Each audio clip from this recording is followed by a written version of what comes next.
Welcome to Trusting After Trauma, Season 8 Unlock Happiness and Health After Parental Narcissistic Abuse. I'm your host, Pi Venus Winslow.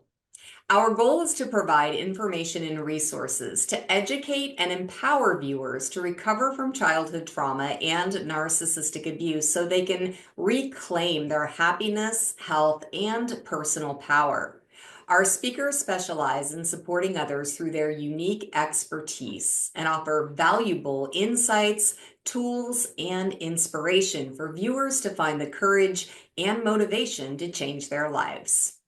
I'm absolutely thrilled to have Dr. Margaret Paul back here with us today for another season of Trusting After Trauma.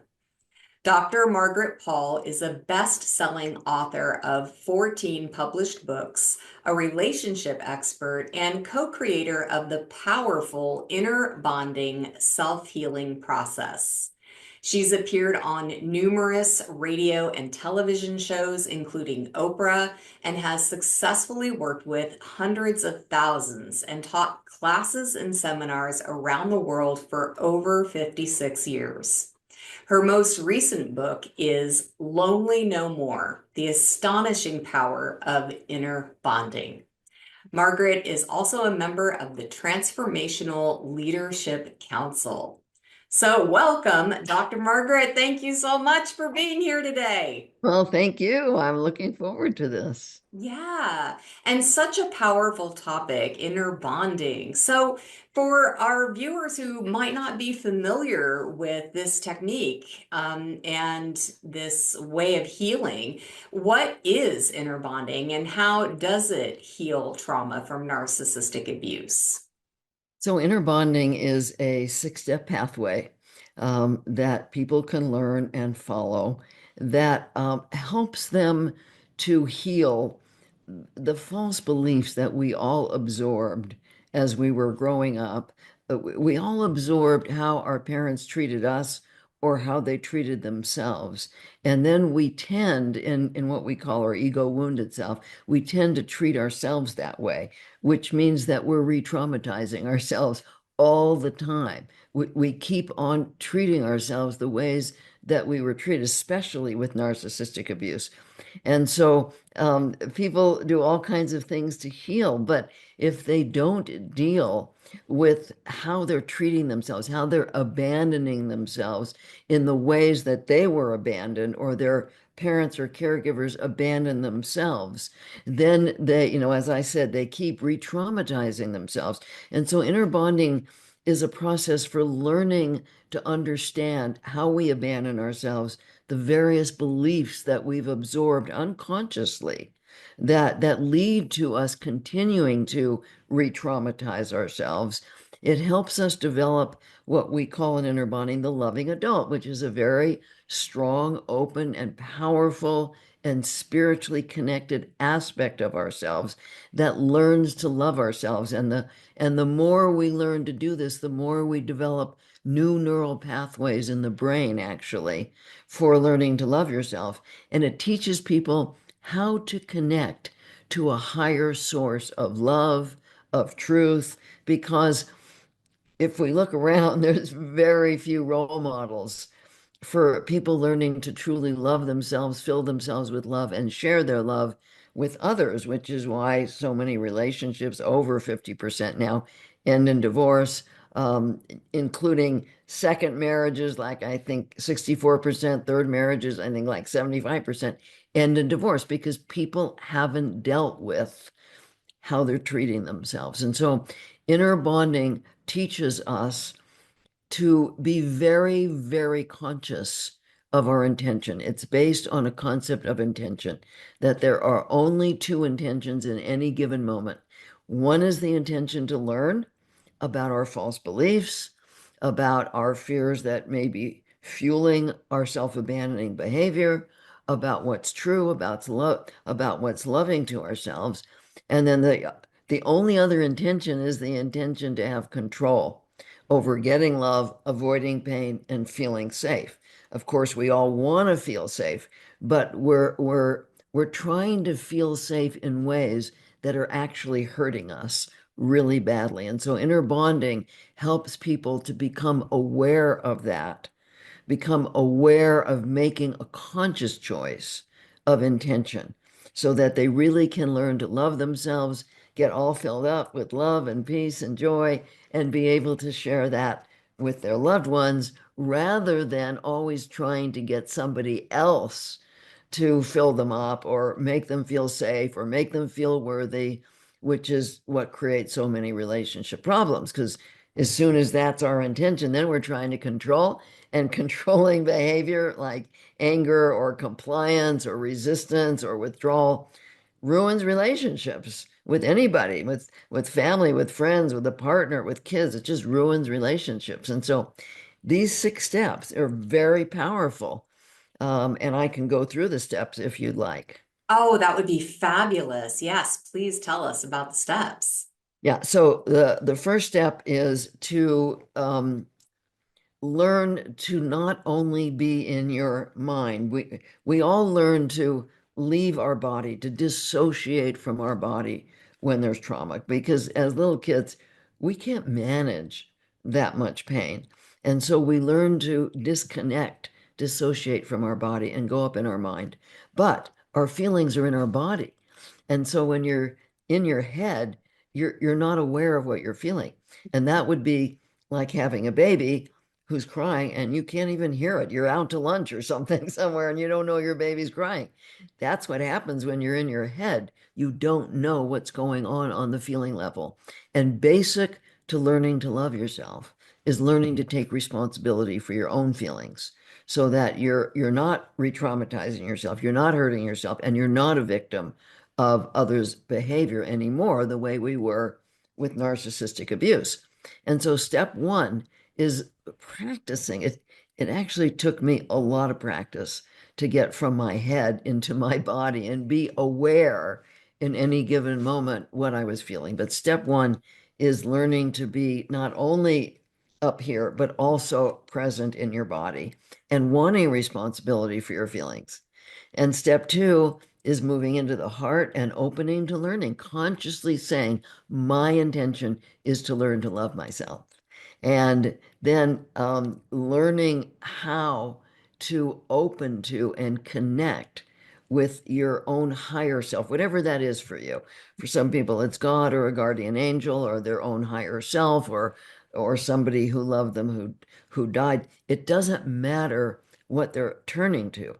What matters is that they're opening to this source that's always here for us. That when we're really open to learning and we're taking care of our body, because this is about frequency. And and when we open to learning, our frequency goes higher. And when we're eating clean, natural, organic food, we keep the frequency of our body high enough so that we can access that information, that love and that truth and that wisdom that is here for all of us.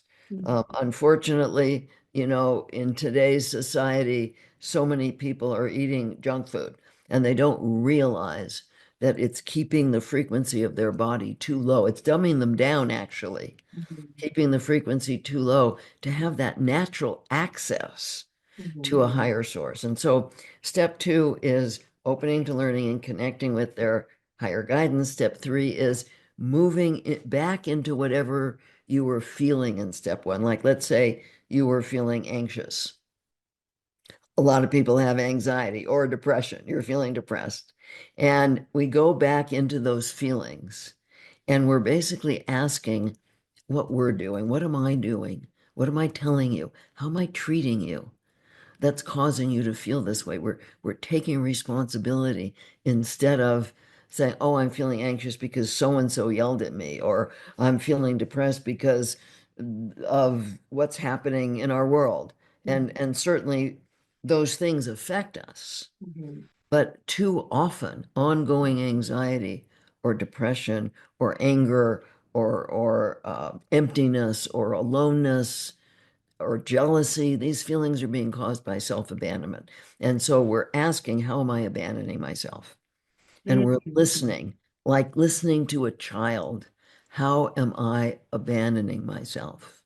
And that Mm. is so powerful to ask that, Yeah. because then there's so much information that comes up.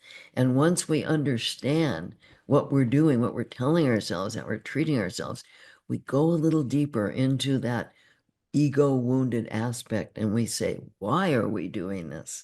Mhm. And this is where we become aware of our false beliefs. Oh, I'm judging myself. Well, judgment is a form of self-abandonment.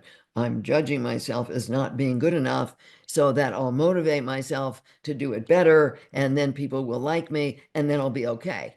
A whole string of false beliefs. That Right. self-judgment motivates us, that other people are responsible for our worth, that we have to have approval in order to feel okay, that we can control how people feel about us. You see, a whole string of false beliefs Mhm. when we're willing to go into it. Or I'm depressed because I'm completely ignoring my feelings. I'm paying no attention. I don't even know that I'm having feelings. And so, like again with a child, you ignore a child, they're going to feel anxious, they're going to feel depressed. Ignoring ourselves is a form of self-abandonment, Mhm. just like judging ourselves is. Or I'm numbing out with addictions. Mhm. Every time I have a feeling, I go to the refrigerator or I grab a drink or something. Well, if a child came to you upset and you just grab the cigarette or the drink or the food or whatever, they're going to feel abandoned. It's the same thing on the inner level. Mhm. Or we're making everybody else responsible. It's like handing your child away and saying, here, you're not okay unless that person likes you. Big form of self-abandonment. And so we're learning about these in step 3. And Mhm. once we understand what we're doing and why we're doing it, what the beliefs are, we go to step 4, which is we open to our higher guidance and we ask, what's the truth? And what would be loving to us. And of course, this takes practice Mhm. to access that information, but it's here. We are born with the ability to do this. We learn not to, but we Mhm. can relearn in our upper right brain, neuroscientists have actually determined that in our upper right brain, we have the ability to connect with our higher guidance. And so we can relearn that and get the information about what's true and what's loving. And then in step 5, we take whatever action. We take loving action because the other 4 steps don't mean anything without action. It's like if a child comes to you and says, I'm hungry, and you say, well, thank you for sharing, and you don't give them food, it doesn't mean anything. Right. And so we take action. And then in step 6, we evaluate how are we feeling now? And if we feel relief, we know that we've taken a loving action on our own behalf or on behalf of somebody else. Wow, that is so, so powerful. And I love that you really dove into self-abandonment because I can, I mean, just from you talking about it, and I was going to ask you about the self-abandonment and the re-traumatizing. Clearly, seeing all the layers and how deeply, like that whole string of false beliefs you were just talking about. I'm like, well, and I'm thinking if you're thinking that over and over again, you're just reinforcing it. That's right. That's Yeah. right. And so, self-abandonment and that self-trauma that we inflict on ourselves, it's so powerful to see that and to recognize that that's just a program. Yeah, it's a program, and what is heartening about this is that in all the years that I've been doing this work, I've worked with so many extremely traumatized people, extremely. I've had specialized training in working with people who have been satanically abused, people who have multiplicity, more than one personality. Um, and so I've had extensive experience in this. And the good news is that there's a part of us, our true soul, our true self, that is not injured, that is whole. And the problem is when there's so much abuse, that part of us gets buried, and we think that we are that wounded part of us, but we're not. That we created that as part of our survival. But we each have this incredible soul that is actually created in the image of God, which is love and is whole and is uninjured.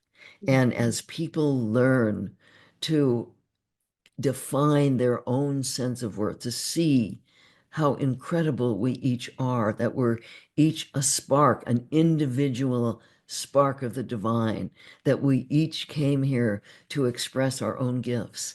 As we discover that, we discover who we are, we heal. And Mhm. that's what's so exciting to me. I've been doing this work for 56 years. I still love it. I still love it when somebody really discovers who they are and their whole being shifts, their health, their vitality, everything shifts as they own who they truly are, which we can't do through our mind. We have to do through our spiritual connection. And that's why it's so important to learn to have that. And when you see who you are, how incredible you are, imagine how much healing happens with that, no matter what happened in the past. We Mm. all have this unwounded part of us, Mhm. and it's a matter of discovering it. Yeah, yeah. And I feel it just listening to your words. And I know that that's resonating with our audience as well. So for people who experience narcissistic abuse growing up and struggle with this old program, for those people who might not really know what love is and Right. what that means. What does it mean to love yourself? Well, I mean, obviously that's a process. It's not, oh, here's the definition of loving yourself, but it does have to start with taking responsibility for your feelings. It's like you have a baby and you want to be a really loving parent to that baby. You don't put the baby in a crib and go out to lunch. You have a baby monitor on so that you can hear the baby cry, and you show up and you take care of the baby. You feed the baby, you rock the baby, you change the baby. You figure out, what does this baby need to feel safe and feel loved. Well, I call this having your inner baby monitor on, so that you're aware of what you feel. And as soon as you're aware that you feel anything other than peace and fullness inside, then you do this inner bonding process to find out how you're treating yourself, what the program is that you're operating from, and what would be loving in that moment. It's like a parent wants to know, oh, what's loving to my child? But it's a moment by moment thing. It's not like, oh, every child needs this at this time. It's an intuitive thing. You're open. When I had my first son, I was an only child and I hadn't been around kids. And I really didn't know how to be a parent, but I read everything I could. And so when my son cried, I I didn't realize it, but I was asking my higher guidance, what does he need? What Mhm. does he need to feel loved? What does he need to feel safe? And ideas would pop into my mind, and then I would do them. Well, it's the same thing with us. It's exactly the same thing with us, but it's about intention, because it's easier for a lot of people to have an intention to be loving to a baby, or to even to be loving to others, than to be loving to themselves, because they have a false belief that if they're loving to others, then others will love them and then they'll feel okay. But it doesn't happen that way, because if you're continuing to abandon yourself, no matter how much others love you, it's not going to heal you. It has to come from inside. And so it's not like a cookie cutter thing. Oh, this is what love means. Right. It's any given moment. What would be loving to me right now? Do I need to feed myself something? Do I need to take a walk? Do I need to speak up with somebody? Um, do I need to change my clothes because it doesn't feel good to be. Yeah. I had a very interesting experience last night. I'm very sensitive to energy, and I was wearing a bright red nightgown half the week, and I didn't realize it. that the energy of the red was keeping me awake until I realized that because I wore it for half the week and then a blue one the other half, and the other half I was sleeping fine. And and so then I got another blue one and I slept fine. And so I mean it can be that subtle that the energy of a red nightgown kept me awake. I couldn't believe it. But Mm-hmm. it's tuning in, you see. So to say, well, this is what's loving, it's just whatever you're tuning into in any given moment. It was loving for me to buy another blue nightgown, and then I had a good night's sleep. Yeah. Yeah, I love that. It kind of circles back to what you were saying about action and that, you've got, there's like the two parts, right? You've got the listening, the tuning in, and then Right. the taking action on That's right. what is coming to you. And also, uh, what also out to me, what you were saying was that it's a process. So it's kind of experimentation, right? Like maybe it's this, maybe it's that, right? That's right. That's So right. so it's just being open to Ooh, that process right. and oh, I'm sure there's a whole bunch of other false beliefs there that we get over around it not being the right answer the first time and That's right. perfectionism and all of that. That's right. Yeah, Yeah. that's right. And so, yeah, it is a process, and people have to be willing to be in the process. To me, it's a lifetime process. I mean, I'm always learning more about what's loving to me, and I think that's the way it's supposed to be because, you learn about loving yourself, and then new things happen that you don't have any experience with at all. And so then you're challenged to learn to love yourself in the new situation. Like a lot of people will learn to love themselves as single people. And they think, oh boy, I'm doing a great job of loving myself. And then they get into a relationship and everything that's unhealed comes up. So Mhm. now they have an opportunity to learn to love themselves within a relationship. And then they have a child, and that's a whole other thing. And so to me, it's ongoing. Right. For me, it's been ongoing. It's not like I get there. I don't think we ever, whatever there is. Yeah. I don't think that's the point. I think the point is to be in the process of evolving in our ability to love. Mm. That's what I think we're here on this planet to evolve in our ability to love, to shine our light Hmm. as bright as we can, and especially today. I mean, there's so much darkness on the planet. We Yeah. each need to learn to shine our light as bright as we can because every one of us has an effect on the collective unconsciousness, has an effect on the frequency of the planet.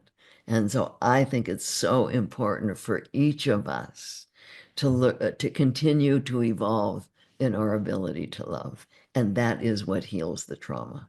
Absolutely. Absolutely. Okay, so I got one more question for you here, and it's about the spiritual connection because I know that you were talking about, that we get to develop this spiritual connection. So, what are the two secrets to at will spiritual connection, and why is this essential to healing trauma?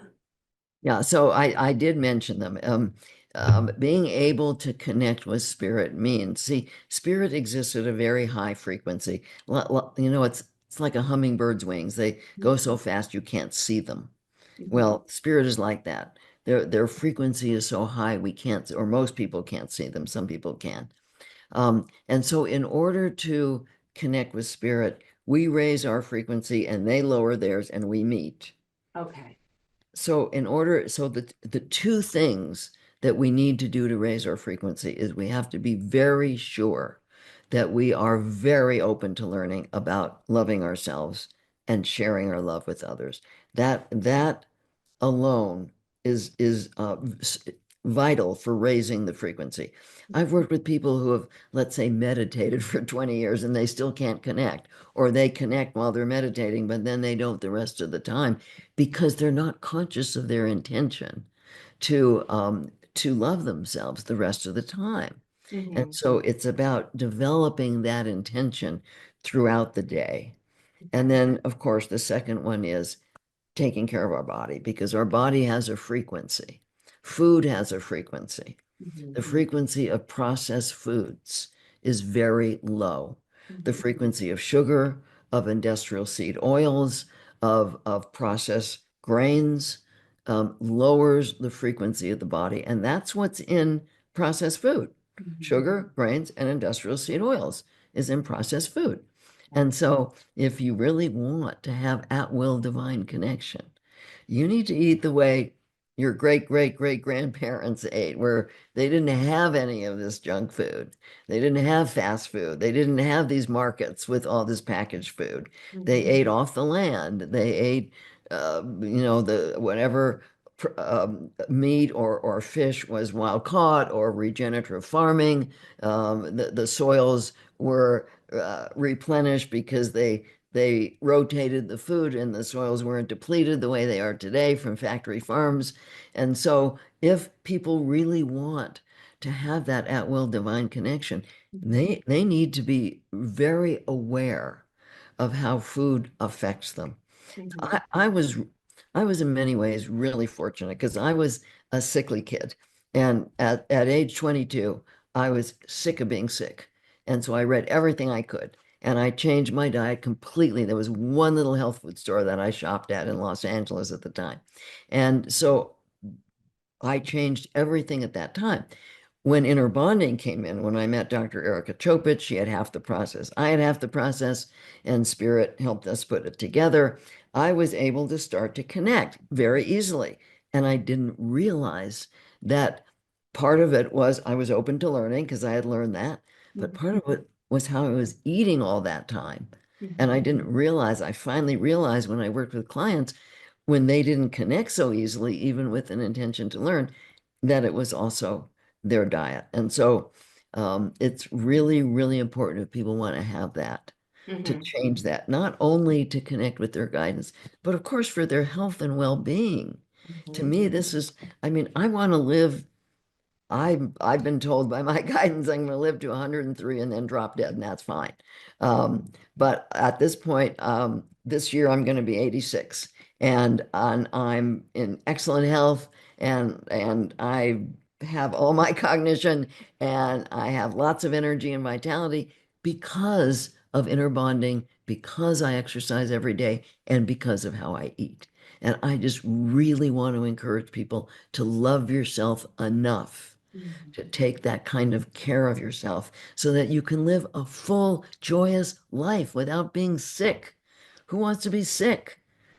Nobody wants to be sick. No, And nobody wants to, nobody wants the effects of narcissistic abuse and self-abandonment. And that's so right.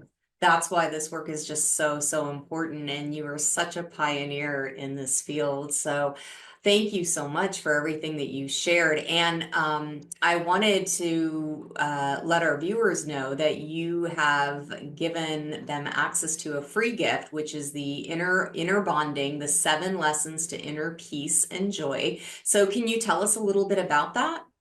Yeah, so this is an ebook that will give you um, a basic understanding of inner bonding. It's just a beginning, but at least it gives you the overview and the basic understanding of inner bonding. Wonderful. That's so generous of you. And for our subscribers who are taking advantage of the all access pass and all of the bonuses that our speakers are giving to the all access pass subscribers, you're offering a 1 month free subscription to the Inner Bonding Circle. So tell us about that. Yeah, so this is one of my favorite things to do. So bi-monthly, I do an hour and a half where I bring people through a 10-minute inner bonding process. Then I talk for 10 minutes on a topic that a participant has asked me to speak on. And then I do laser sessions, like 15-minute inner bonding sessions with people, so that not only do the people themselves get helped, but everybody watching gets helped because you see the power of inner bonding. You see how rapidly it can work, how deeply it can work when I'm working with people. And so you will have 2 sessions free of the inner bonding circle, and you can experience it for yourself. Wow, so amazing. So I just want to encourage everybody, click on the link to get Dr. Margaret's free gift and consider getting yourself the all access pass so you can take advantage of that free 1 month membership bonus. So oh, Dr. Margaret, I love speaking with you, interviewing with you, and I just appreciate you so much for coming here today, sharing your expertise and your valuable gift and bonus with us. Thank you Well, so thank you much. so much, Pi Venus. I enjoy the way that you interview very much. Oh, thank you. Thank you. And I want to thank everybody else who is here joining us for Trusting After Trauma Season 8. We hope that you enjoy this journey with our experts on how we can unlock health and happiness after parental narcissistic abuse and heal our body, mind, and spirit to live joyful, authentic lives.